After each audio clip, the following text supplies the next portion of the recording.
akan terjadi impunitas. Puluhan jurnalis yang tergabung dalam organisasi IJTI, AJI, PWI, PFI, PPWI, dan PWA menggelar aksi unjuk rasa menolak revisi Undang-Undang Penyiaran, khususnya pasal-pasal yang dinilai mencoreng demokrasi dan kebebasan pers. Unjuk rasa dimulai dengan orasi secara bergantian di pusat kota Lok Sumawe, kemudian dilanjutkan dengan aksi long march menuju gedung DPR kota setempat dengan kondisi terikat menggunakan danger line atau garis peringatan serta mulut tertutup. Hal itu dilakukan sebagai simbol pembungkaman terhadap kebebasan pers dan kebebasan berekspresi di Indonesia.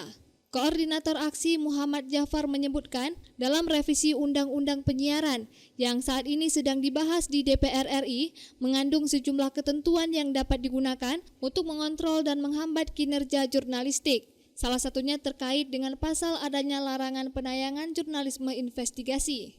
Bahkan menurutnya ada sejumlah pasal yang mengandung ancaman pidana bagi jurnalis dan media yang memberitakan hal-hal yang dianggap bertentangan dengan kepentingan pihak tertentu. Sehingga dalam aksi tersebut, para jurnalis meminta DPRK Lok Sumawe agar menyampaikan aspirasi mereka ke DPR RI, batalkan revisi Undang-Undang Penyiaran, khususnya pasal yang dinilai bermasalah dan bertentangan dengan demokrasi dan kebebasan pers. Namun sayangnya masa aksi tidak sempat menyerahkan petisi tuntutan kepada DPRK Lok Sumawe karena dari 25 orang anggota DPRK, hanya 2 orang yang menemui peserta aksi dengan berbagai alasan dan dinas luar kota. Sehingga para jurnalis terpaksa kembali dengan rasa kecewa terhadap lembaga legislatif itu karena dianggap tidak peka terhadap kepentingan masyarakat. Melakukan aksi damai, melakukan penolakan terhadap revisi Undang-Undang Penyiaran. Dan ini sangat melakukan impunitas terhadap poin-poin Undang-Undang Pers. Kenapa tidak dilibatkan Undang-Undang Pers oleh DPR RI atau DPR dalam melakukan revisi undang-undang ini? Dan ini sangat menyakitkan. Ini seolah-olah akan kembali kepada produk-produk Orde Baru di mana jurnalistik investigasi tidak bisa berjalan secara nyata.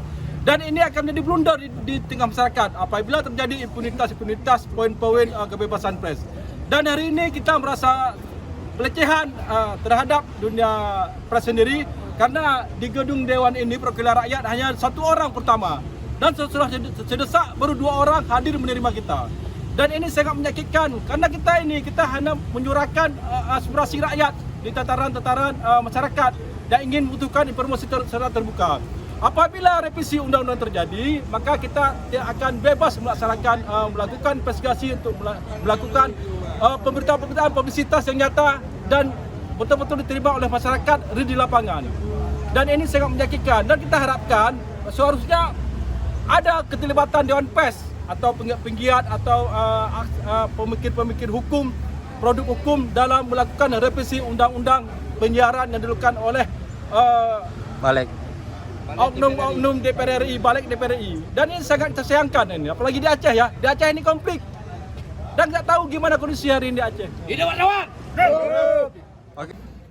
Aksi unjuk rasa menolak revisi Undang-Undang Penyiaran terus dilakukan oleh berbagai organisasi profesi jurnalis di Indonesia. Mereka meminta agar DPR RI tidak hanya menunda namun membatalkan revisi undang-undang tersebut karena dinilai mengancam demokrasi, kebebasan pers dan kebebasan berekspresi. Dari Lok Sumawe, Saiful Bahri melaporkan untuk Puja TV Aceh.